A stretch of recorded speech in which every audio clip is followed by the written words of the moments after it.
안녕하세요. 딜라이트팍입니다. 제가 처음으로 이 영상에서 게임 엔딩을 본 소감을 얘기해 볼 건데요. 페르소나 3 리로드를 약 221시간 정도로 플레이해서 엔딩을 보게 되었습니다. 사실 페르소나 3 리로드는 제가 페르소나 시리즈의 팬으로서 정말로 오랫동안 기다려온 작품이었습니다. 과연 페르소나 3 리로드는 어떤 게임이며 제가 이 게임을 해본 느낌을 얘기해 보겠습니다.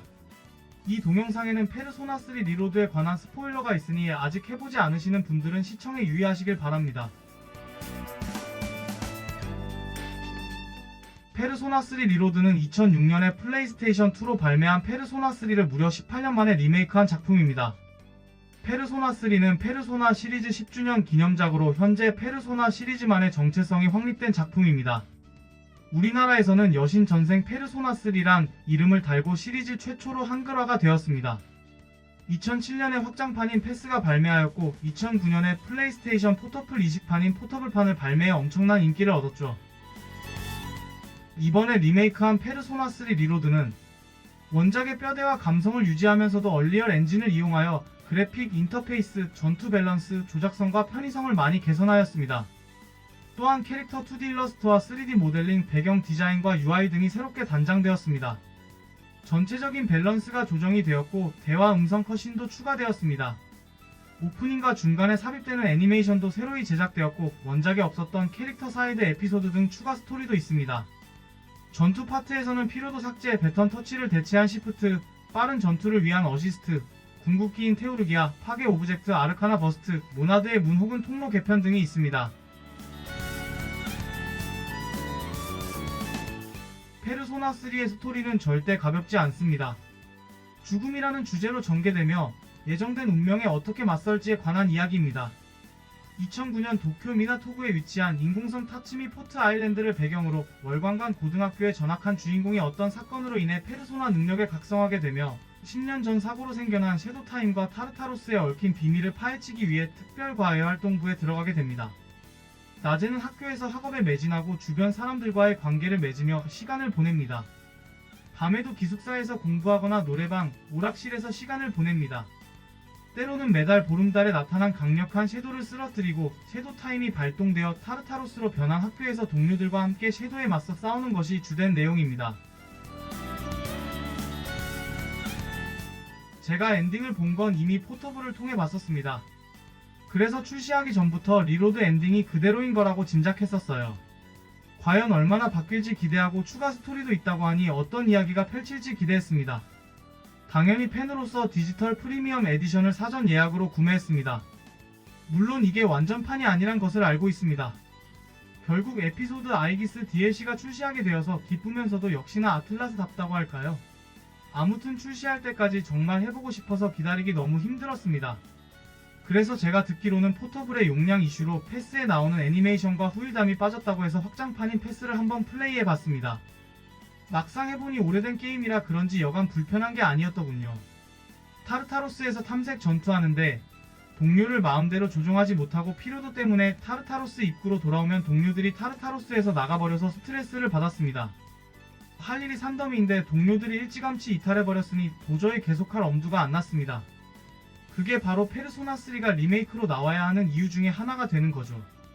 출시한 다음날이었던 2월 3일에 드디어 고대하던 게임을 한번 플레이해봤는데 확실히 그래픽이 세련되게 좋아졌고 캐릭터들의 외형이 몰라보게 발전해졌습니다. 무엇보다도 편의성이 많이 개선해져서 쾌적하게 플레이할 수 있었습니다.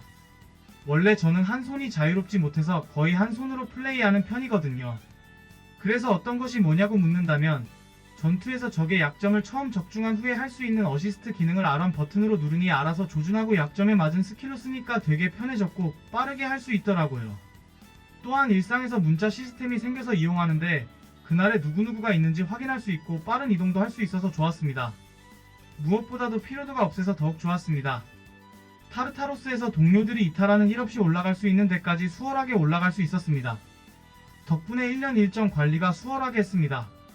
물론 제작진의 말로는 올 커뮤를 달성하는데 여유가 있다고 했었는데 제 맘대로 해보니까 그렇지 못했더라고요. 그래서 일단 1회차에는 주인공의 파라미터를 최대까지 올리고 보통 엔딩을 봤습니다. 2회차에는 올 커뮤 공략을 보면서 진 엔딩까지 봤습니다.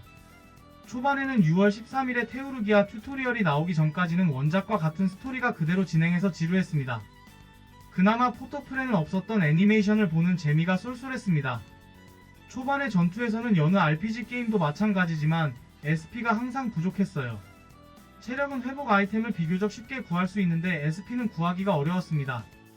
물론 방명의 파편으로 회복할 수 있지만 잠긴 보물 상자를 여는데도 쓰여서 비상 상황이 아니면 아껴 쓸 수밖에 없었어요. 원작에는 패스의 경우는 타르타로스의 입구로 돌아가기만 하면 회복할 수 있었고 포터플의 경우는 돈으로 회복할 수 있었죠. 그래서 어쩔 수 없이 물리 공격만으로 돈을 모을 수밖에 없었습니다. 그리고 타르타로스의 경우는 테오르기아 사용, 어시스트, 시프트를 비롯한 전투의 편의성이나 동료들과의 대화 등 원작에 비해 나아졌다고 하지만 여전히 지루하고 피곤한 건 어쩔 수 없었나 봅니다. 특히 이름 약점, 색깔이 다를 뿐이지 단순한 디자인의 섀도들의 모델링을 매번 봐야 하니 피곤하긴 하죠. 그리고 후반에 엘리자베스 마지막 의뢰인 최강의 적을 물리치기 위해 주인공의 최종 무기와 방어구를 만드는 데 필요한 보석과 돈을 노가다 했었습니다. 진짜 거의 하루 정도 걸리면서 지쳐서 죽을 뻔했었어요. 결국 주인공의 최종 무기와 방어구를 장비하는 건 물론이고 일부 동료들도 장비했었습니다. 덕분에 최강의 적도 물리치고 최종 보스도 쉽게 물리쳤습니다. 음악도 빠질 수 없죠. 이번 오프닝도 그렇고 새로운 배틀 테마곡도 그렇고 리로드에서도 배경음악이 장소나 분위기 상황에 맞게 잘 어울려서 마음에 듭니다.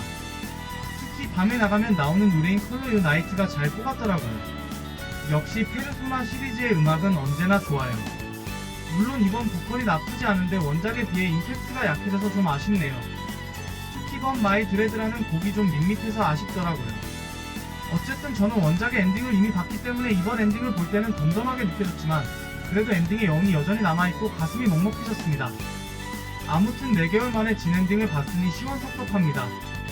제가 가장 좋아하는 페르소나 3를 현세대 기기로 다시 해볼 수 있어서 좋았고 무엇보다도 엘리자베스가 주는 모든 의뢰를 달성하고 사상 2번째로 플래티넘 트로피를 딸 수 있어서 보람찼습니다. 페르소나 3 리로드는 리메이크의 표본에 가까울 정도로 잘 만들었고 원작을 충분히 충실했다는 점에서 괜찮다고 생각합니다. 다만 원작을 매우 충실한 만큼 아쉬운 게 있습니다.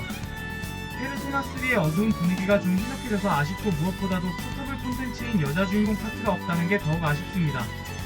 물론 여자 주인공 파트가 나오려면 리로드의 분량 정도로 시간과 돈을 많이 들릴 거라는 사실을 부정할 수 없을 것 같네요.